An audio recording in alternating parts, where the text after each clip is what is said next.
ورحمۃ اللہ وبرکاتہ۔ ان اللہ وملائکتہ یصلون علی النبی یا ایھا الذین آمنوا صلوا علیہ وسلموا تسلیما اللہم صل وسلم وزد وبارک علی حبیبک سیدنا ونبینا ومولانا محمد وآلہ وصحبہ کما تحب وترضى بأن تصلی علیہ صلاۃ وسلاما علیک یا حبیب اللہ صلی اللہ تعالی علیہ وسلم۔ حضور نبی رحمت صلی اللہ علیہ وسلم ارشاد فرماتے ہیں، جو مجھ پر روزانہ 50 مرتبہ درود پڑھے گا انشاءاللہ کل قیامت کے روز میں اس سے مصافحہ کروں گا۔ ایک بار درود پاک پڑھ لیجئے، اللہم صلی علی سیدنا و نبینا و مولانا محمد و آلہ و صحبہ صلاۃ و سلاما علیک یا حبیب اللہ صلی اللہ تعالی علیہ وسلم۔ الحمدللہ، اللہ تعالیٰ کا کرم ہے کہ آپ ہم یہاں اللہ تعالیٰ کے خاص محبوب بندے حضور سیدنا غوث اعظم رحمۃ اللہ تعالیٰ علیہ و رضی اللہ تعالیٰ عنہ ان کا ذکر جمیل سنانے کے لیے حاضر آئے ہیں۔ یہ بڑی بابرکت مجلس ہے جہاں پہ اللہ کے بندوں کا ذکر ہوتا ہے۔ آج کا یہ عنوان اس مجلس کا ہے حضور غوث پاک رحمۃ اللہ تعالیٰ علیہ بحیثیت مفسر اعظم۔ اس عنوان کو سمجھنے کے لیے پہلے یہ بات ذہن میں رکھنا چاہیے کہ مفسر کہتے کسے ہیں۔ ہمارے پاس یہ مشہور الفاظ ہے، مفسر، محدث، مفتی، متکلم۔ یہ خاص 4 مشہور الفاظ ہیں۔ یہ جن لوگوں کے ساتھ استعمال کیے جاتے ہیں وہ ایک خاص فن سے متعلق ہوتے ہیں۔ جیسے مثال کے طور پر مفسر کا مطلب ہوتا ہے وہ شخصیت، وہ عالم دین جو قرآن مجید کی تفسیر بیان کرتے ہیں، قرآن کریم سمجھاتے ہیں، یا تو لکھ کر ان کی کوئی کتاب ہوتی ہے یا درس دیتے ہیں یا سمجھاتے ہیں قرآن مجید، انہیں کہتے ہیں مفسر، جو قرآن کی تفسیر کرتے ہیں، وضاحت کرتے ہیں۔ محدث کہتے ہیں انہیں جو حدیث کی کتاب لکھتے ہیں یا حدیث کا درس دیتے ہیں، حدیث سمجھاتے ہیں، حدیث بیان کرتے ہیں۔ عام الفاظ میں سمجھا رہا ہوں۔ فقیہ اور مفتی کہتے ہیں وہ شخصیت جو دینی مسائل، نماز، روزہ، حج، زکوٰۃ، احکام میں لوگوں کی رہنمائی کرتے ہیں، ان کے سوالات کے جوابات دیتے ہیں کہ نکاح، طلاق، وراثت، جتنے مسائل ہیں جو روزمرہ کی زندگی میں ہمیں لگتے ہیں، ان کے جواب دینے والوں کو کہتے ہیں مفتی، جو فتویٰ دیتے ہیں، جواب دیتے ہیں۔ اور ایک ہوتے ہیں متکلم۔ ان کا مطلب وہ شخصیت اور وہ ذات، وہ عالم دین جو عقیدے کے مسئلے بتاتے ہیں کہ اللہ پر عقیدہ کیسے رکھا جائے، اللہ کو ماننے کا مطلب کیا، فرشتوں پر ایمان لانے کا مطلب کیا، آخرت کے دن پر ایمان لانے کا مطلب کیا، جو عقیدے کو سمجھائے انہیں کہتے ہیں متکلم۔ یہ جب چاروں چیزیں سمجھ گئے تو پھر ہم آتے ہیں اس لقب کی طرف جو حضور غوث پاک رحمۃ اللہ تعالیٰ کی طرف بیان کیا گیا ہے کہ آپ مفسر اعظم ہیں۔ آج کا عنوان یہی ہے کہ آج ہم اس مختصر مجلس میں یہ سمجھنے کی کوشش کریں گے کہ حضور غوث پاک رحمۃ اللہ تعالیٰ علیہ رضی اللہ تعالیٰ عنہ مفسر اعظم کیسے ہے۔ تو مفسر کا مطلب جو قرآن کریم کی تفسیر بیان کرتا ہو۔ پھر مفسر اعظم جو ان تمام مفسروں میں سب سے بڑا ہو، اسے کہتے ہیں اعظم۔ جو فتویٰ دینے والوں میں سب سے بڑا ہو، مفتی اعظم۔ جو حدیث کا بیان کرنے والے میں اپنے زمانے میں سب سے بڑا ہو، وہ محدث اعظم۔ جو عقیدہ بیان کرنے میں سب سے بڑا ہو، وہ متکلم اعظم۔ تب حضور غوث پاک رحمۃ اللہ تعالیٰ علیہ کو ہم مفسر اعظم کہہ رہے ہیں، سن رہے ہیں، اس کا مطلب کیا ہے، آپ کس اعتبار سے مفسر اعظم ہیں۔ تو یہ سننے کے لیے پہلے یہ بات ذہن میں رکھیں کہ مفسر کہتے کسے ہیں، مفسر کا کام کیا ہوتا ہے۔ کیا ہر مفسر کے لیے کوئی بڑی کتاب لکھنا ضروری ہے؟ جو کتاب لکھے گا وہی مفسر ہوتا ہے؟ پھر جو تفسیر کی جاتی ہے اس کی شرط کیا ہوتی ہے، تفسیر کرنے والا کیسے ہو، اس کے پاس کیا کیا علم ہو، اور قرآن مجید کی تفسیر کر رہا ہے۔ قرآن مجید تو سب سے افضل ترین کتاب ہے، تو قرآن سے متعلق کیا کیا علم ہے جو مفسر قرآن میں کھول کے ہمیں بیان کرتا ہے۔ یہ جب تک ہم سمجھیں گے نہیں تب تک ہمیں مفسر کا معنی پتہ نہیں چلے گا، اور جب تک ہم مفسر کو نہیں سمجھیں گے، آپ مفسر، تب تک مفسر اعظم کو بھی ہم سمجھ نہیں پائیں گے۔ تو پہلے سمجھ لیں کہ مفسر کیا ہوتا ہے، مفسر کرتا کیا ہے۔ امام جلال الدین سیوطی رحمۃ اللہ تعالیٰ علیہ بیان فرماتے ہیں کہ مفسر قرآن مجید کے اندر جو علوم ہے ان علوم کو ظاہر کرتا ہے، ہر آیت لیتا ہے، اس کا لفظ لیتا ہے، اس کی تفسیر کرتا ہے ان سارے علوم کے حوالے سے۔ اب ایک مفسر کے لیے کم سے کم کتنے علوم کا جاننا ضروری ہے، تب جا کے وہ قرآن کی تفسیر کر سکتا ہے۔ کیوں کہ قرآن کوئی معمولی کتاب نہیں ہے۔ قرآن کے بارے میں تو احادیث میں آپ سبھی ہم بچپن سے سنتے آئے ہیں کہ قرآن وہ کتاب ہے جس میں لا رطب ولا یابس الا فی کتاب مبین، کوئی خشک یا کوئی تر، کوئی ایسی چیز نہیں ہے جو قرآن میں موجود نہیں ہے۔ حضرت علی المرتضیٰ مولا کائنات رحمۃ اللہ تعالیٰ رضی اللہ تعالیٰ عنہ کرم اللہ وجہہ الکریم، آپ بیان فرماتے ہیں کہ اللہ تعالیٰ نے ساری دنیا کے علوم کو، جتنے دنیا میں جتنے علوم ہیں، دینی دنیا میں جتنے علوم ہیں، سارے علوم کو آسمانی کتابوں میں جمع فرمایا۔ ان علوم کو پھر آسمانی 4 مشہور کتابوں میں جمع فرمایا، توریت، زبور، انجیل، قرآن۔ ان ساری کتابوں کا جو علم ہے اس کو قرآن مجید میں جمع فرمایا۔ پھر پورے قرآن مجید کا علم سورہ فاتحہ میں جمع فرمایا۔ سورہ فاتحہ کا پورا علم بسم اللہ الرحمن الرحیم میں جمع فرمایا۔ پورے بسم اللہ کا علم حضرت مولا کائنات فرماتے ہیں اللہ نے بسم اللہ کی بے میں جمع فرما دیا، اور پھر فرماتے ہیں اس بے کا نقطہ میں ہوں، یعنی اللہ نے وہ سارے علوم مجھے عطا فرمائے ہیں۔ تو یہ قرآن مجید کوئی معمولی کتاب نہیں ہے۔ قرآن مجید تو وہ کتاب ہے، حضور پاک صاحب ارشاد فرماتے ہیں کہ دنیا میں بہت سے عہدے ہیں، بہت سے کام ہیں، ہر آدمی الگ الگ مشغلہ لے کے لگا ہوا ہے، لیکن دنیا میں سب سے بہترین مشغلہ، سب سے بہترین مصروفیت، سب سے بہترین کام کیا ہے؟ خیرکم من تعلم القرآن وعلمہ، تم میں سب سے بہترین وہ ہے جو قرآن سیکھے اور سکھائے۔ اس سے بہتر کوئی مشغلہ نہیں، کیوں کہ وہ قرآن مجید کو سیکھ رہا ہے، یعنی اللہ کے کلام کو سیکھ رہا ہے۔ اللہ کے کلام سے بڑھ کر کوئی چیز نہیں، اور یہ اللہ کا کلام کوئی معمولی چیز نہیں دوستو، اس کا مقام و مرتبہ آپ سمجھنا چاہتے ہیں، یہ مستقل عنوان ہے، ہم قرآن پہ گفتگو کریں چونکہ ہم اولیاء کا بیان، حضور غوث پاک کا بیان کر رہے ہیں، تو قرآن مجید کا ذکر، اس کی عظمت بیان کر رہے ہیں۔ تو قرآن مجید میں اللہ تعالیٰ نے آسمانی کتابوں کو جو ذکر فرمایا ہے، آپ نے مشہور واقعہ سنا ہوگا، حضرت آصف بن برقیہ سلیمان علیہ السلام کے کاتب تھے۔ آپ نے جب کہا کہ بلقیس کا تخت میرے پاس کون لے کر آئے گا، تو ایک جن کھڑا ہوا، اس نے کہا کہ میں یہ مجلس ختم ہونے سے پہلے لے کر آتا ہوں۔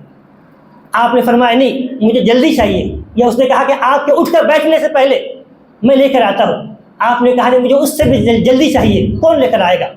تو قرآن مجید میں ہے قال الذی عنده علم من الکتاب انا آتیک بہ قبل ان یرتد الیک طرفک۔ قرآن مجید کیا کہتا ہے؟ پھر ان کے مجلس میں سے وہ شخص کھڑا ہوا جسے اللہ نے کتاب کا علم دیا تھا، تو اس نے کیا کہا؟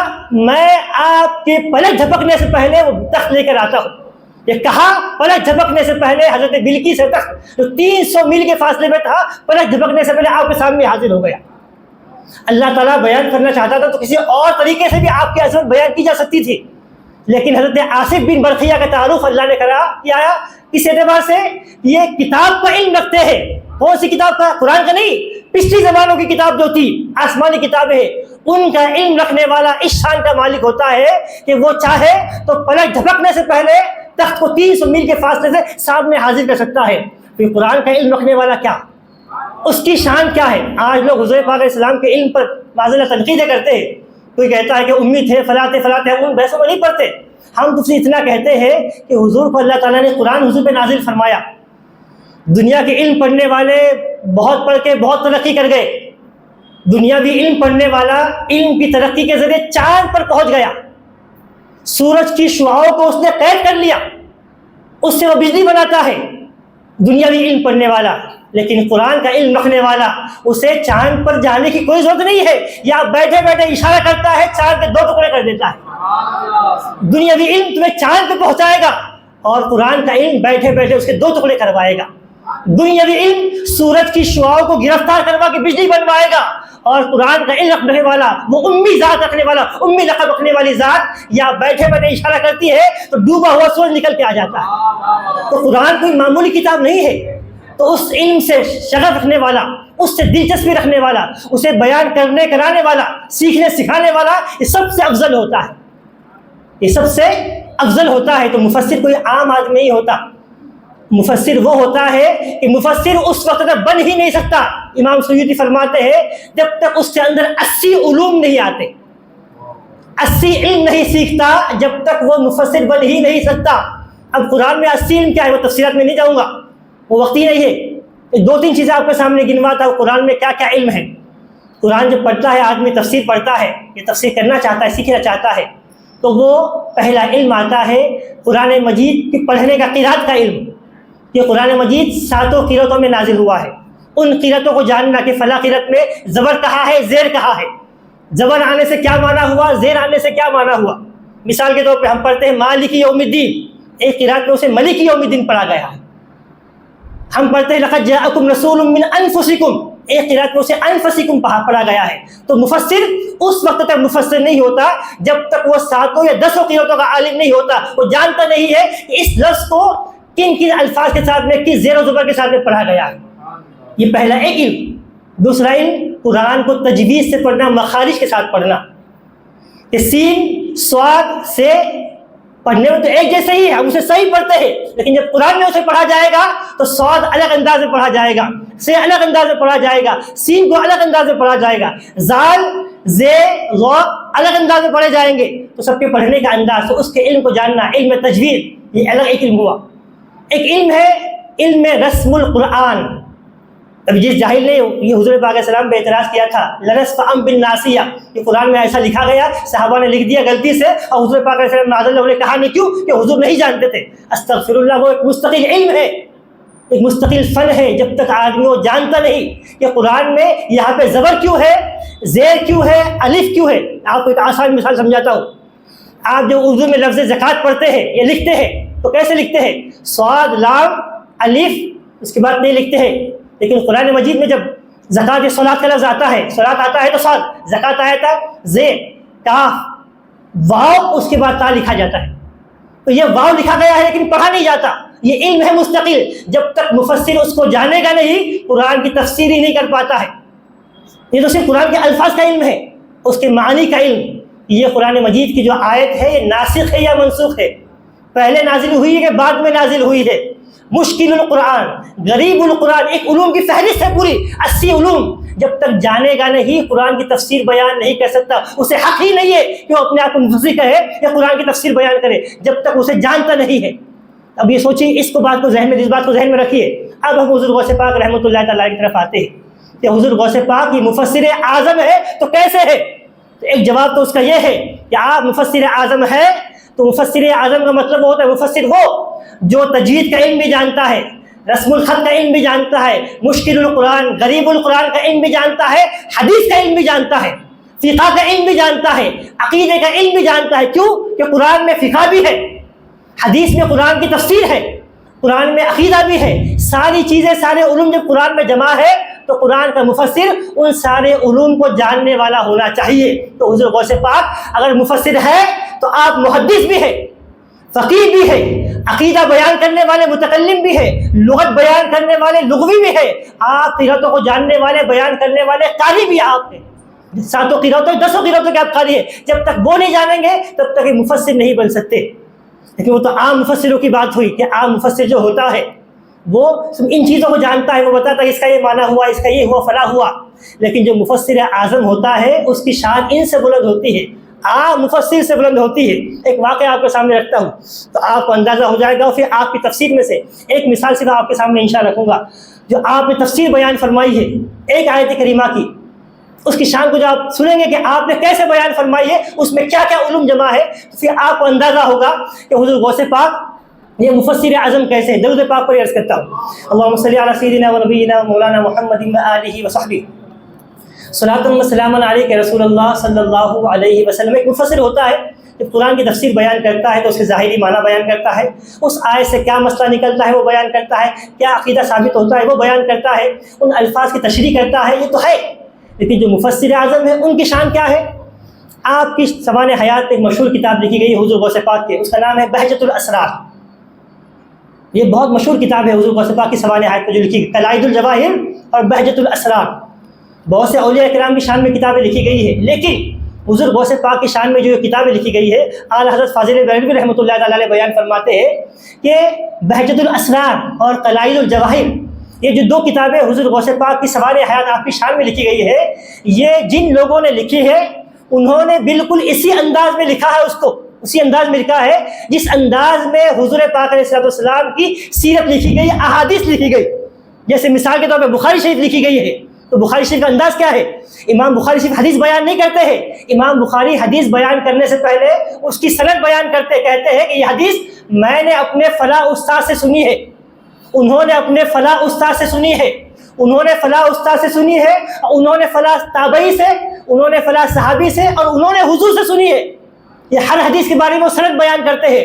تو جس طرح حضور کی سیرت اس سندوں کے ساتھ بیان کی گئی ہے، بہجت الاسرار بالکل اسی انداز میں لکھی گئی ہے کہ حضور غوث پاک کے مریدوں کے مریدین نے اسے لکھا ہے، تو اس انداز میں لکھا ہے کہ میں نے حضور غوث پاک کا یہ واقعہ اپنے فلاں پیر سے سنا ہے، انہوں نے اپنے پیر سے سنا ہے، انہوں نے حضور غوث پاک کے خلفاء سے سنا ہے، انہوں نے حضور غوث پاک کو کرتے ہوئے دیکھا ہے۔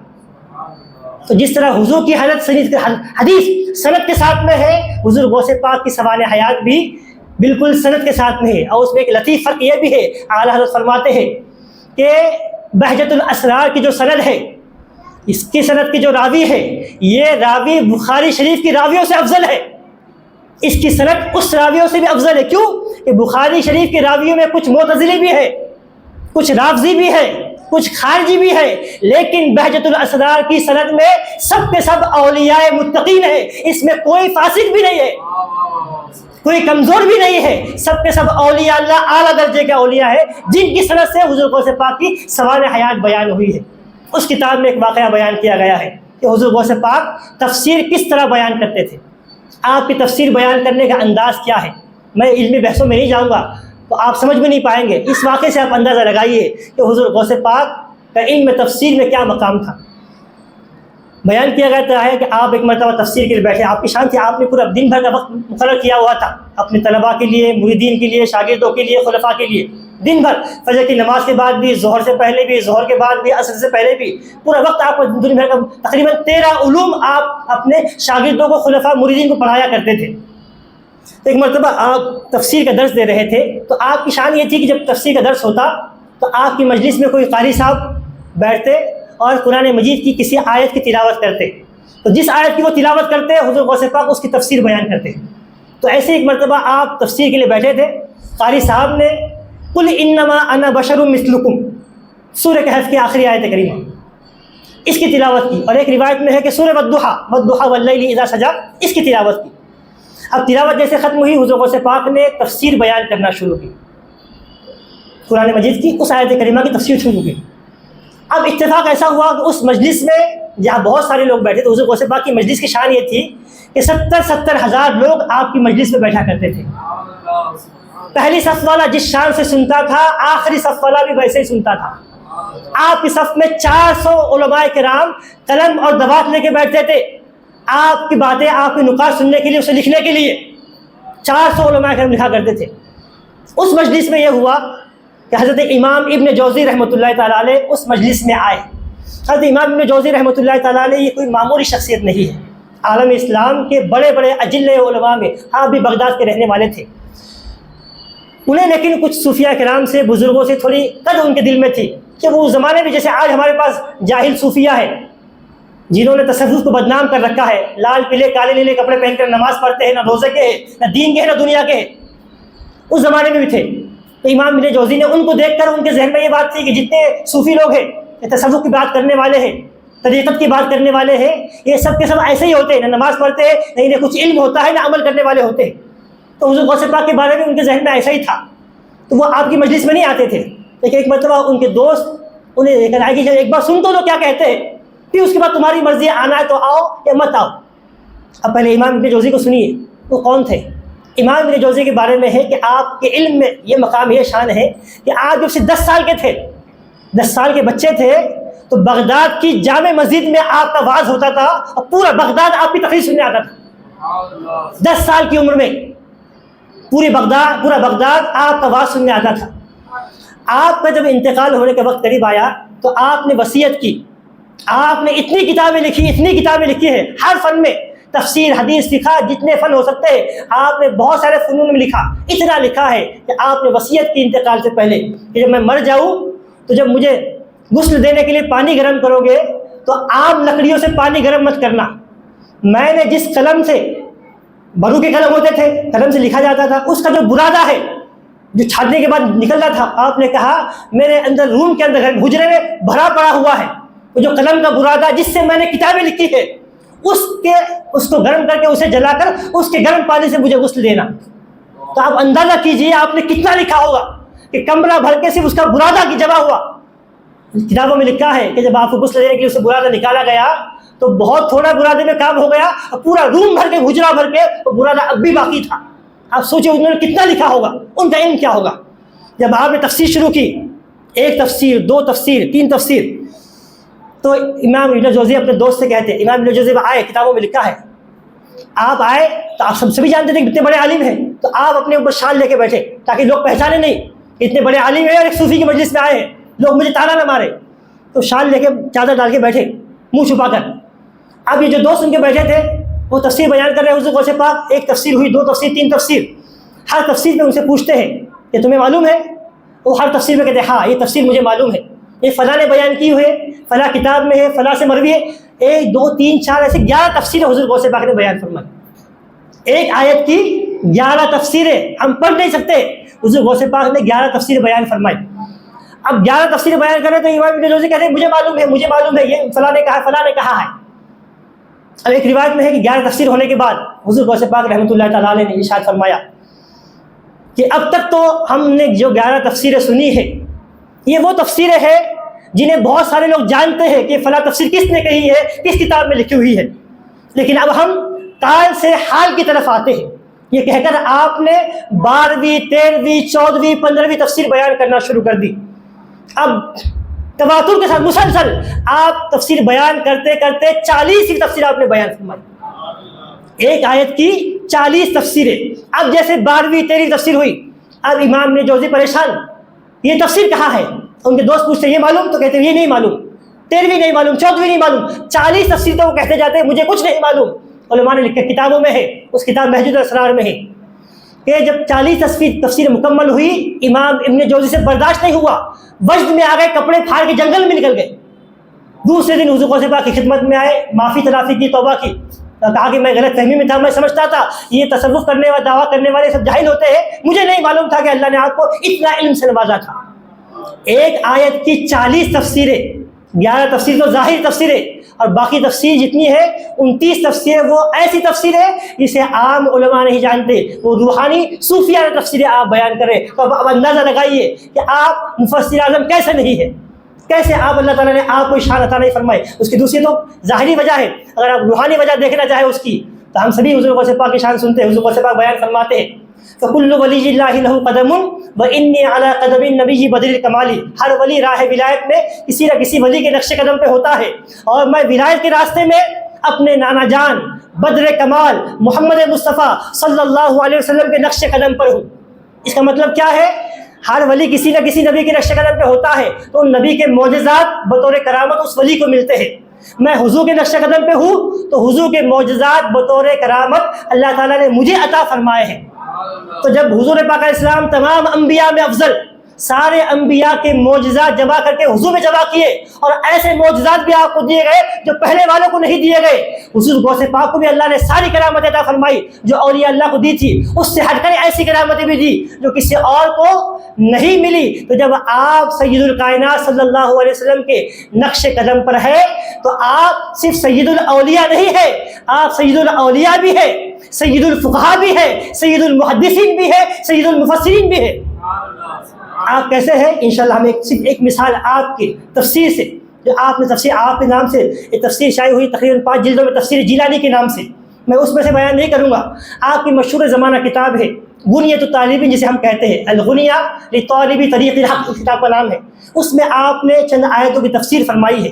آپ اس کو تفسیر کو سنیں گے تو آپ کو اندازہ ہوگا کہ علم کیا ہوتا ہے. اگر آپ نے جو یہ واقعہ سنا ہے, یہ کوئی قصہ کہانی نہیں ہے, کتاب میں لکھا ہوا ہے, آپ چاہے تو لائبریری میں کتاب موجود ہے غنیۃ الطالبین, آپ اسے پڑھ سکتے ہیں, دیکھ سکتے ہیں کہ آپ نے ایک آیت کی 11 فصلوں میں تفسیر بیان فرمائی. سب روحانی تفسیر, لغوی تفسیر, حدیث کے ذریعے, ساری کتابوں کے ذریعے آپ نے تفسیر بیان فرمائی. اس ایک کو پڑھیں گے سنیں گے تو آپ کو اندازہ ہوگا کہ اللہ تعالیٰ نے آپ کی ایک ذات کے اندر کیسے کیسے علوم جمع فرمائے تھے. ایک دفعہ درود پاک پڑھ لیجیے.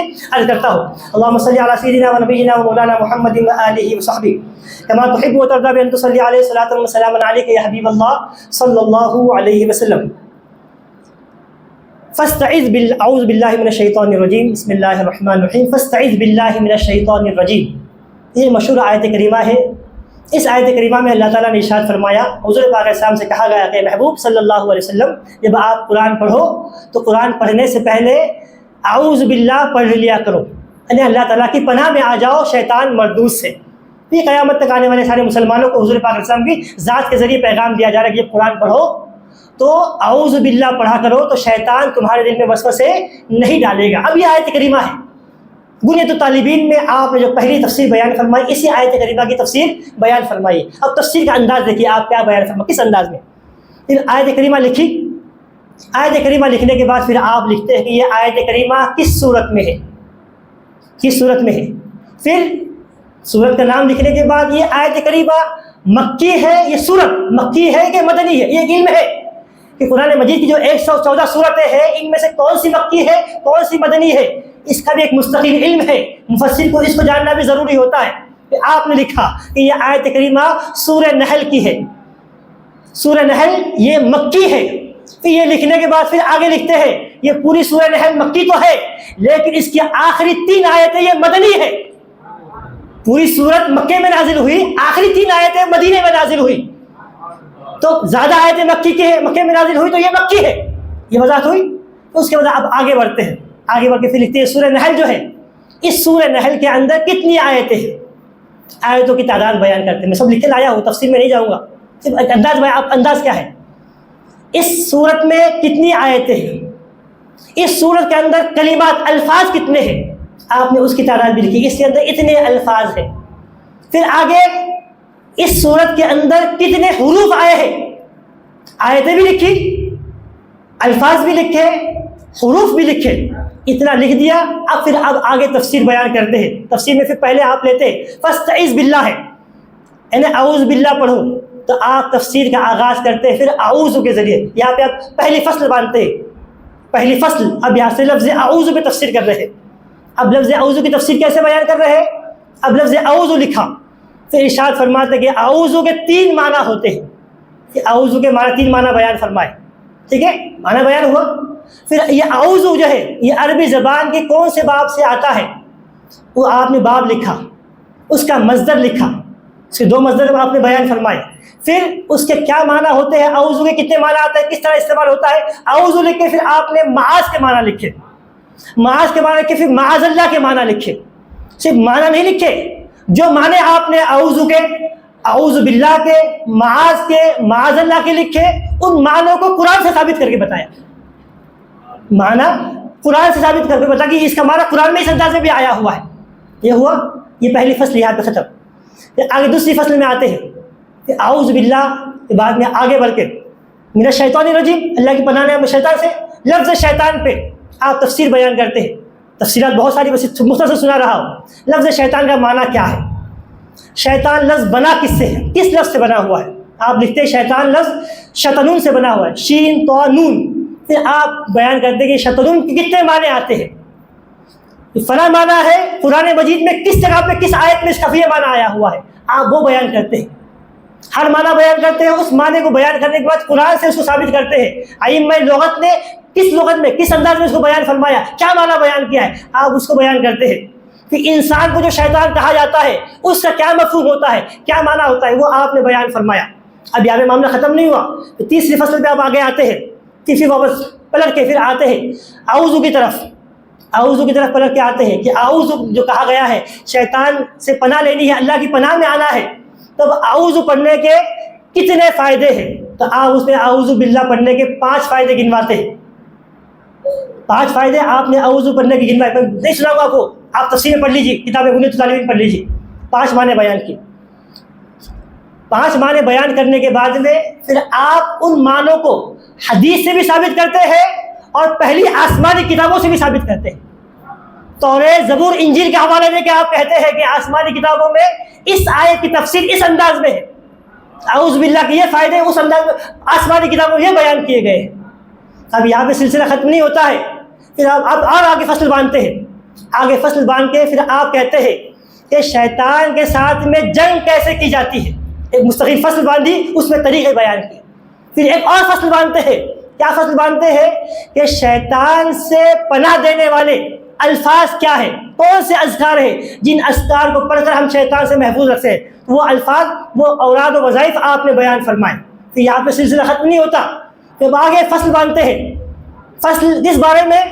کہ شیطان کا دفاع کیسے ہو سکتا ہے، شیطان کن لوگوں سے پریشان ہوتا ہے، شیطان اور اس کی ذریت، اس کا لشکر کن لوگوں سے ہار جاتا ہے. یہ فصل باندھی. اور اس فصل میں لکھتے ہیں، اس فصل میں کہ شیطان کن لوگوں سے مغلوب ہوتا ہے. تو آپ فصل باندھتے ہیں، پہلا لفظ لکھتے ہیں کہ شیطان مغلوب ہوتا ہے، اس کا لشکر مغلوب ہوتا ہے عارفین کے دل کے معرفت کے نور سے. اتنا بیان نہیں کیا، پھر آگے مثل بیان کرتے ہیں متقین کے قلب کی معرفت کے نور سے. شیطان بھی پسپا ہو جاتا ہے، اس کی ذریت بھی پسپا ہو جاتی ہے. پھر اتنی بار بیان کے رکتے نہیں ہے، اس بات کو حدیث سے ثابت کرتے ہیں کہ شیطان اللہ والوں کے نور سے ڈر جاتا ہے. تو مثال میں آپ بیان فرماتے ہیں کہ حضور پاک علیہ السلام نے ارشاد فرمایا کہ عمر، تم جس راستے سے گزرتے ہو شیطان تمہیں دیکھ کے بھاگ جاتا ہے. اس حدیث سے استدلال کر کے ثابت کرتے ہیں کہ شیطان اللہ والوں کے معرفت، دل کی معرفت کے نور سے ڈر جاتا ہے. وہ مقام بیان. پھر یہاں پہ نہیں رکتے، پھر آگے اور فصل باندھتے ہیں. ایسے آپ نے 11 سے 12 فصل باندھی ہے ایک آیت کی تفسیر میں. اور ہر آیت میں، ہر فصل میں اعوذ باللہ کے الگ الگ شان، اعوذ کا الگ معنی، شیطان کا الگ معنی، اس سے بچنے کے الگ معنی، اعوذ باللہ کے الگ معنی، الگ الگ چیزیں باندھتے آپ پڑھتے جائیے، اپنے ایمان میں اضافہ کرتے چلے جائیے. اور دوستو، اسے بیان کرنا کمال نہیں ہے، ہر بات کو آپ قرآن سے ثابت کرتے ہیں. لغت کا معنی آپ قرآن سے ثابت کرتے ہیں، اعوذ باللہ کے معنی حدیث سے ثابت کرتے ہیں، آسمانی کتابوں سے ثابت کرتے ہیں، لغت سے ثابت کرتے ہیں، ائمہ مفسرین سے ثابت کرتے ہیں کہ فلاں مفسر نے اس کا یہ معنی لیا ہوا ہے. آپ پڑھیے، اس زبان میں بیان کروں گا تو آپ سمجھ میں نہیں پائیں گے. جب آپ پڑھیں گے توجہ کے ساتھ میں تو صرف ایک آیت ایسی ہے. پھر آگے آپ چلے جائیے، ہر آیت بسم اللہ الرحمن الرحیم، اس کی تفسیر جو آپ نے بیان فرمائی ہے تو اس کی شان کیا ہے. آپ تو حضرت علی کے اولاد میں سے ہے. جب حضرت علی فرماتے ہیں کہ میں بے کا نکتا ہوں، تو حضور غوث پاک نے جب تفسیر بیان کی ہوگی تو اس کی شان کیا ہوگی.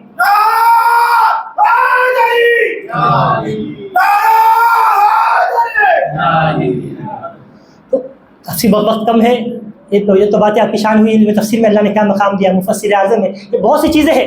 لیکن پوری بات کا خلاصہ آخر میں اپنی گفتگو ختم کرنے کے لیے میں کہتا ہوں کہ آپ صرف مفسر اعظم نہیں تھے. آپ چونکہ حضور پاک علیہ السلام کے نقش قدم پر تھے تو آپ ہر فن مولا تھے. جتنے علوم تھے، جتنے فنون تھے، اللہ تعالیٰ نے ہر ایک پر آپ کو درک عطا فرمایا تھا. خود آپ ارشاد فرماتے درست العلم حتی صرت قطبا ونلت السعد من مولا الموالی. میں نے علم حاصل کیا یہاں تک کہ میں قطب بن گیا. اب اس کا معنی علماء بیان فرماتے ہیں، اس کے دو معنی ہیں. ایک معنی تو یہ کہ میں نے علم حاصل کیا اتنا کہ اللہ نے اس علم کی برکت سے مجھے قطب بنا دیا. میں ولی تھا، پیدائشی ولی تھا، لیکن قطبیت کا مقام اللہ نے علم کی برکت سے مجھے عطا فرمایا. ایک معنی یہ. اور دوسرا معنی اس کا یہ کہ اللہ نے مجھے پیدائشی ولی بنایا، قطب بھی بنایا، لیکن جب مقام قطبیت میں فائز ہوا تب بھی میں نے علم حاصل کرنا نہیں چھوڑا. اس وقت تک میں علم حاصل کرتا رہا. کیوں؟ کہ علم ایک ایسا سمندر ہے جس کا کوئی کنارہ نہیں ہے. کوئی دعویٰ نہیں کر سکتا کہ میں نے سارا علم پڑھ لیا ہے میرے اندر. اگر ایسا نہیں دوستو، علم ایک نور ہے اللہ تعالیٰ کا جسے دیتا ہے. دوستو پھر ایک بات کہوں گا کہ آج کل معمول بنا ہوا ہے، ہم ٹی وی میں دیکھ کر، لوگوں کو دیکھ کر، یوٹیوب میں دیکھ کر متاثر ہو جاتے ہیں کہ فلاں حدیث بیان کر رہا ہے، حوالے بیان کر رہا ہے، ریفرنس بیان کر رہا ہے، حدیث نمبر فلاں، آیت نمبر فلاں فلاں. دوستو علم کتاب ہی پڑھنے کا نام نہیں ہے. بے شک کتابیں پڑھا ہوا علم ہے، لیکن اصل میں علم ایک نور ہے. اللہ جس کے دل میں ڈال دیتا ہے تو پھر وہ اس علم سے فائدہ بھی اٹھاتا ہے. ابھی میں نے ایک بات کہی تھی، صرف ایک واقعہ آپ کے سامنے عرض کرتا ہوں تو آپ کو اندازہ ہوگا کہ علم نور کیسے ہے. آپ کتابیں لاکھوں پڑھ جاؤ لیکن آپ کے اندر وہ بات نہیں آ سکتی جب تک آپ کے دل میں اخلاص نہیں، تو وہ علم آپ کے لیے نور نہیں بنتا، وہ معلومات نور نہیں بنتی. حضور غوث پاک کا مشہور واقعہ ہے. آپ نے کہا مفسر اعظم ہے تو مفسر اعظم بھی ہے، محدث اعظم بھی ہے، مفتی اعظم، فقیہ اعظم بھی ہے. ایک مسئلہ آپ نے سے پہلے سنا ہوگا، ایک مسئلہ آپ کے پاس میں آیا. ایک شخص نے قسم کھائی، اپنی عورت سے کہا کہ اگر میں نے ایسی عبادت نہیں کی کہ جب میں وہ عبادت کر رہا ہوں گا تو پوری دنیا میں میرے سوا اس عبادت میں کوئی شریک نہیں ہوگا، اگر میں ایسی عبادت نہیں کر سکا تو تم کو طلاق. اب جذبات میں تو کہہ دیا کہ ایسی بات میں کروں گا کہ اس وقت جب میں عبادت کر رہا ہوں گا تو پوری دنیا میں کوئی بھی اس جیسی عبادت نہیں کر رہا ہوگا. اب جذبات میں کہہ دیا، بعد میں افسوس ہو گیا کہ ایسی کون سی عبادت ہے. کہ جو میں کروں گا تو دنیا میں کوئی بھی نہیں. میں نماز پڑھ رہا ہوں تو دنیا میں بہت سارے لوگ نماز پڑھ رہے ہیں. میں اذان دے رہا ہوں تو بہت جگہ اذانیں ہو رہی ہے. سب علماء سے پوچھتا ہے. اب دیکھیے کتابی علم اور نور بصیرت جسے اللہ تعالیٰ فرماتا ہے اس میں فرق کیا ہوتا ہے. سارے علماء کے پاس گئے, سارے علماء کہتے ہیں کہ اب کچھ نہیں ہو سکتا, کوئی عبادت ایسی نہیں ہے, تمہیں تو طلاق تمہاری بیوی کو پڑھنے ہی والی ہے کہ تم عبادت نہیں کر پاؤ گے اور تمہاری بیوی کو طلاق پڑ جائے گا. حضور غوث پاک کے پاس میں آیا, سوال عرض کیا. حضور غوث پاک نے فوراً جواب دیا, ارشاد فرمایا کہ ڈرنے کی ضرورت نہیں ہے, تم مکہ شریف چلے جاؤ, مطاف کو خالی کرو, تم اکیلے طواف کرو.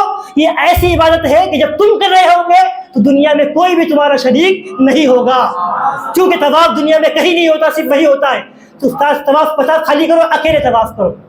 تو جب علماء نے جواب سنا تو حیران ہو گئے. یہ تو آسان جواب تھا, لیکن ہم معلوم نہیں کر سکے. کیوں کہ کتابی علم الگ چیز ہے اور نور بصیرت اللہ جس کے دل میں نازل فرماتا ہے وہ بات الگ چیز ہے. اللہ تعالیٰ نے حضور کو سبق وہ ساری چیزیں عطا فرمائی تھی. ایک بار درود پاک پڑھے, آخری بات کہتا ہوں. اللہم صلی علی سیدنا و نبینا مولانا محمد و آلہ و صحبہ اجمعین برحمتک یا ارحم الراحمین. وقت تو ختم ہوا ہے, لیکن میرے دل میں ایک بات آئی کہ آج جو مناسبت ہے, حضور غوث پاک کا مہینہ تو ہے, لیکن آج کی جو تاریخ ہے 7 ربیع الاخر, یہ حضرت امام مالک رحمۃ اللہ تعالیٰ علیہ کا بھی یوم وصال ہے.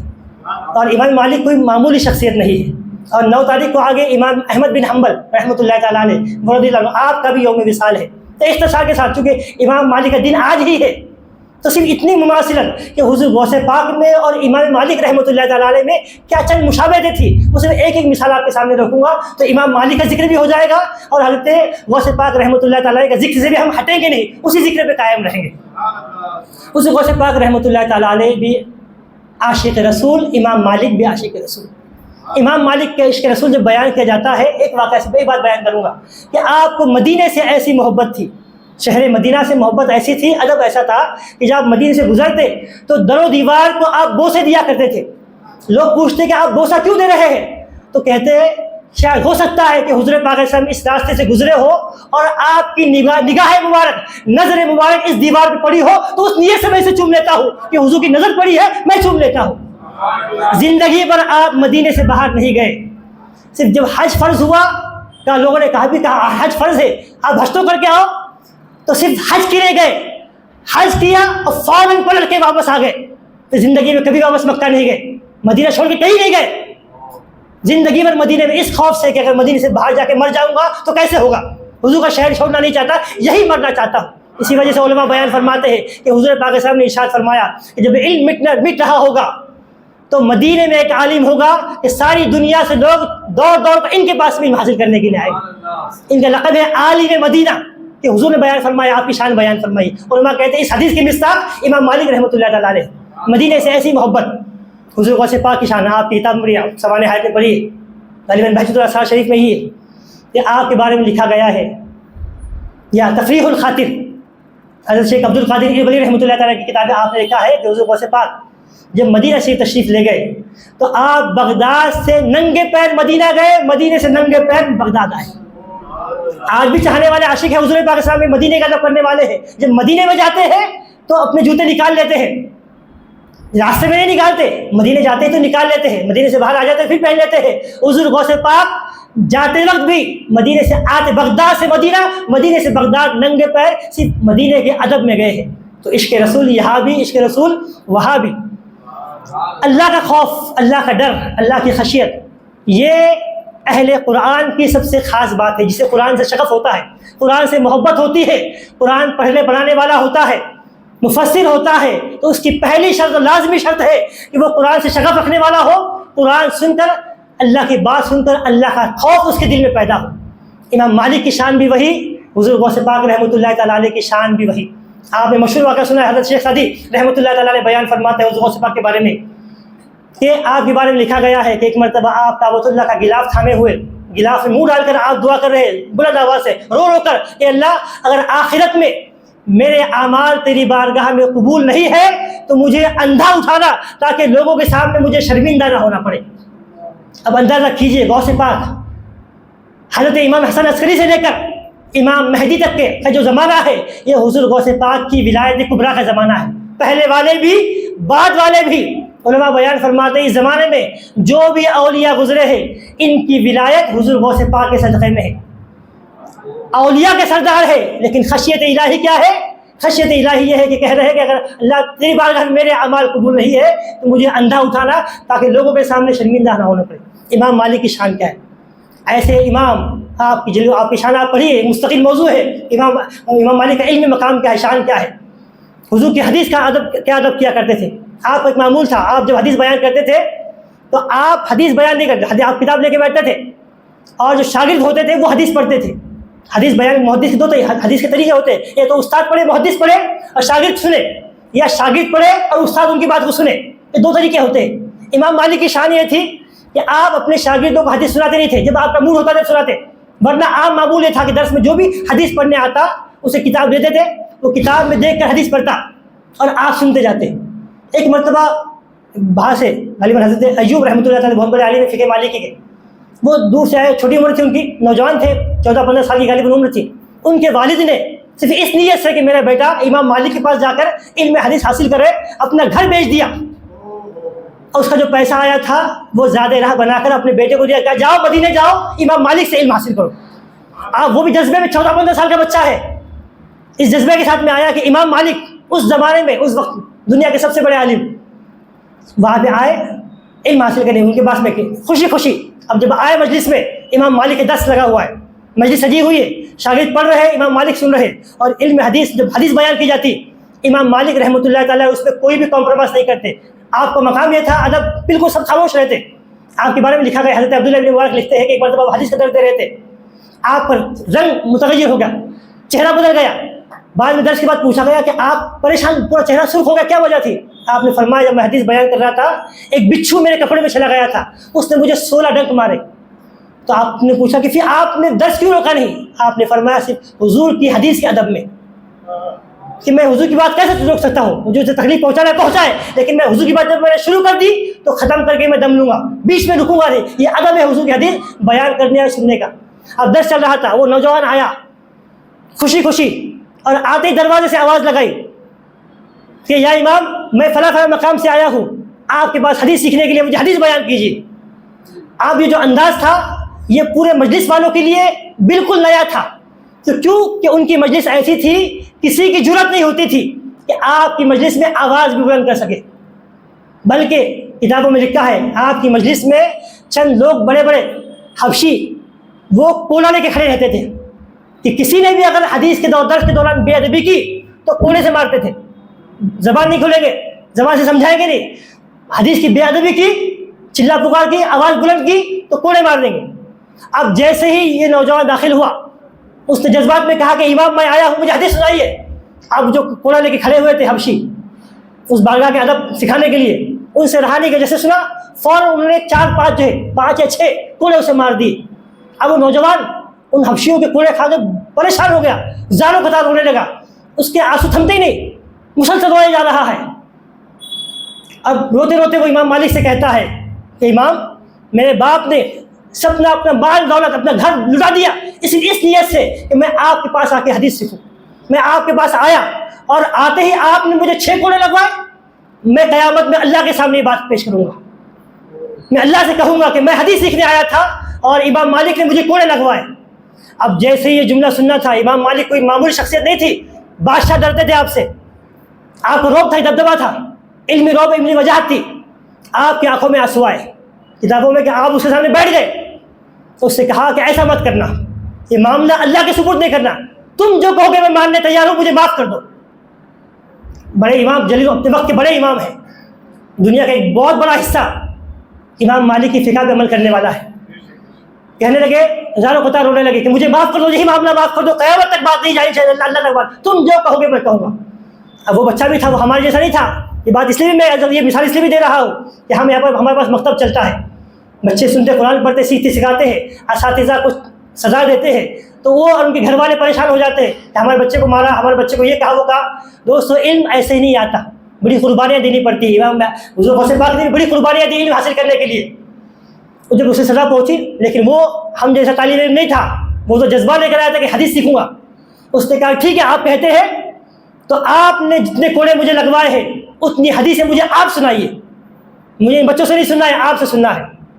کتابوں میں ہے امام مالک مجلس میں درس میں بیٹھ گئے، کتاب لی اور آپ نے جتنے کوڑے اسے مارے گئے تھے اتنے کوڑے اسے اتنی حدیث سے سنائی، ہر کوڑے کے بدلے ایک حدیث سنائی۔ جب 6 حدیثیں مکمل ہوئی، جتنے کوڑے مارے تھے حدیث مکمل ہوئی، تو امام مالک نے اسے پوچھا اب تو راضی ہو؟ وہ بھی طالب علم تھا، وہ تو سیکھنے آیا تھا، امام مالک سے محبت تھی، اس نے تو ایسے جذبات میں کہہ دیا، نوجوان تھا چھوٹا، اسے برداشت نہیں ہو پایا، تو اس نے آپ کہا، اس کے جملے لکھے ہیں کتابوں میں، کہتے ہیں اس نے کہا زدنی ضربا وزدنی حدیثا، مجھے اور کوڑے مارو اور حدیثیں سنا۔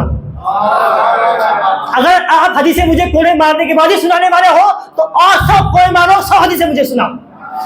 دوستو علم کی طلب یہ ہوتی ہے، جب تک یہ طلب نہیں آتی تو علم نہیں حاصل ہوتا۔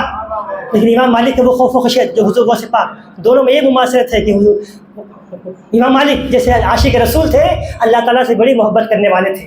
آخری بات کہہ کے اپنی گفتگو یہاں پہ ختم کرتا ہوں۔ امام مالک رحمۃ اللہ تعالیٰ علیہ اور ایک شان، جب تحفظ ناموس صنعت کی بات ہم کرتے ہیں تو یہی فتویٰ جو امام مالک کا بیان کیا جاتا ہے کہ امام مالک بیان فرماتے ہیں کہ جو غصہ کے رسول ہے اس کی سزا قتل ہے، کوئی رعایت نہیں، کوئی توبہ نہیں، اسے قتل کیا جائے گا۔ تحفظ ناموس رسالت پہ کوئی سودا، کوئی سمجھوتا نہیں ہوگا۔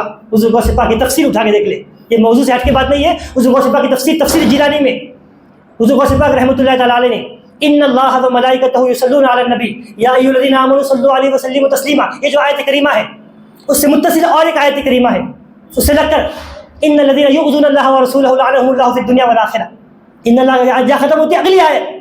آپ اس کی تفسیر میں حضور غوث پاک بیان فرماتے ہیں کہ اللہ تعالیٰ نے ان دونوں آیتوں کو ایک ساتھ جوڑ کر ہمیں یہ درس دیا ہے، مفہوم اس کا تفسیر کا، کہ اللہ تعالیٰ نے پہلے حکم دیا کہ حضور پہ درود بھیجو، سلام بھیجو، لیکن ساتھ میں فوراً فرما دیا کہ جو اللہ رسول کو تکلیف دیتا ہے اس پر اللہ کی لعنت ہے۔ تو آپ بیان فرماتے ہیں ان دونوں کو ایک ساتھ رکھنے کا مطلب یہ ہے کہ صرف درود پڑھنے سے کام نہیں چلے گا، درود پڑھنے والا ہے تو گستاخ رسول کی گستاخی پر سمجھوتا نہیں کیا جائے گا، اسے یہ ماننا پڑے گا کہ گستاخوں کی صحبت میں نہیں رہنا ہے، اسے اپنا دشمن سمجھنا ہے، اس پر لعنت کرنی ہے۔ دونوں باتوں بیان، یہاں پہ ایک بات میں حضرت مجدد الفسانی رحمۃ اللہ تعالیٰ کی بیان کروں گا کہ آپ سے کسی نے کہا کہ فلاں شخص ہے یہ حضور پر روزانہ 3000 مرتبہ درود پڑھتا ہے، لیکن یہ فلاں بدعتی کی صحبت میں رہتا ہے، ایک بد عقیدہ کی صحبت میں رہتا ہے۔ حضرت مجدد الفسانی رحمۃ اللہ تعالیٰ نے بیان فرمایا کہ وہ 3000 پڑھے یا 3 لاکھ مرتبہ درود پڑھے، اگر 3 لاکھ بار بھی درود پڑھتا ہے اور بدعتی گمراہ کے ساتھ میں ایک لمحے کے لیے بیٹھتا ہے تو وہ درود اسے کوئی فائدہ نہیں پہنچائے گا، اس بیٹھنے کی نحوست اس کا عقیدہ خراب کر دے گی، ایمان خراب کر دے گی۔ تو حضور سے باقی وہی درج دے رہے، درود تو پڑھنا ہی پڑھنا ہے، لیکن گستاخی کے معاملے میں کوئی سمجھوتا نہیں کیا جائے گا۔ ہاں بات یہاں پہ ہے کہ ہمارا معاملہ ایسے ہے کہ الحمدللہ ہم ہندوستانی مسلمان ہیں، ہم یہاں جو صبر کر رہے ہیں، صبر کا مظاہرہ کر رہے ہیں، اس کی وجہ یہ کہ ہم بھی چاہتے تو ان گستاخیوں کا جواب ترکی بترکی دے سکتے ہیں۔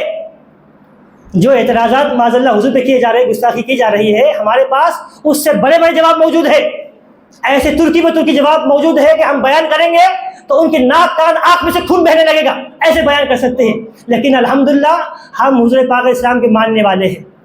اسے میں دوسرے الفاظ میں بیان کرتا ہوں، دوسرے لفظ میں یہ کہ ہم زمزم پینے والے لوگ ہیں، ہم پاکیزہ زبان بیان کرتے، کوئی اور چیز نہیں پیتے، ہم زمزم پیتے ہیں تو اللہ نے ہماری زبان بھی پاکیزہ رکھی ہے، ہم غلط بات کسی کے بارے میں بیان نہیں کرتے، ہمارا اختلاف عقیدے سے ہوگا، لیکن ہم کسی کے بھی مذہبی شخصیتوں کے بارے میں اپنی زبان گندی نہیں کرتے، ہمیں سکھایا ہی نہیں گیا ہے، یہ ہمارا سبق ہی نہیں، حضور نے ہمیں بتایا ہی نہیں ہے۔ ہاں ان کا معاملہ تو پھر جب آئے گا، موقع آئے گا، پھر مسلمانوں کو سمجھانے کی ضرورت نہیں ہے کہ ان کے ساتھ میں کیا کیا جائے گا، جب موقع آئے گا جب آئے گا۔ لیکن ہم چونکہ کیا کریں گے، معاملات ایسے ایک کے بعد دوسرے، تیسرے کے بعد تیسرے بڑھتے جا رہے۔ یہ دوستو یہ سیاسی پہلو ہے، یہ مسلمانوں کو بانگیختہ کیا جا رہا ہے، تو اس کا جواب دیا جائے گا ہندوستانی قانون کی روشنی میں، قانون کے تحت رہ کر ہم مطالبات کریں گے، اسے سزا دینا ہے، جو قانونی چارہ جائی ہو سکتی ہے وہ سب کی جائے گی، اور معاملہ پھر اللہ کے سپرد کیا جائے گا۔ حضور غوث پاک بھی یہ بیان فرما رہے کہ اللہ نے درود کا حکم دیا، اور ساتھ میں یہ بھی فرما دیا کہ جو اللہ رسول کو تکلیف دے گا اس پر اللہ کی لعنت بالیقین ہوگی، ضرور ہوگی، آج نہیں تو کل ضرور اس کی پکڑ ہوگی۔ وہ جب اللہ کی پکڑ میں آئے گا تو پھر کوئی پارٹی، کوئی شخصیت، کوئی آدمی اسے بچانے والا نہیں ہوگا۔ اللہ تعالیٰ کی بارگاہ میں دعا ہے نیک عمل کی توفیق بخشے۔ وصلی اللہ تعالیٰ علی خیر خلقہ سیدنا و مولانا محمد و آلہ و صحبہ اجمعین برحمتک یا ارحم الراحمین۔